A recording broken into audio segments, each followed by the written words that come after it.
Hello everybody, ਅੱਜ ਦਾ dinner ਹੈਗਾ ਆ ਕੋਰਨ ਪੋਟੇਟੋ ਤੇ ਮਿਕਸ ਵੈਜੀ ਬਰਗਰਸ। ਨਾਲ ਹੈਗਾ ਆ ਮਿੰਟ ਦੀ ਗ੍ਰੀਨ ਚਟਨੀ,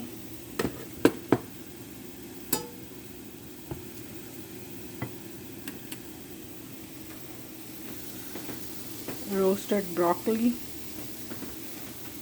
salt, pepper and garam masala ਤੇ ਮਿਕਸ ਲੈਂਟਲ ਸੂਪ। ਇਹਦੇ ਵਿੱਚ 2-3 ਤਰ੍ਹਾਂ ਦੇ ਲੈਂਟਲ ਆ, ਟੋਮੇਟੋ ਸੌਸ, ਸਪਾਈਸਿਸ, ਆਇਲ। ਇਹਨੂੰ ਮੈਂ 2 ਸੀਟੀਆਂ ਤੇ ਕੁੱਕ ਕੀਤਾ ਆ। Enjoy everybody. Thank you.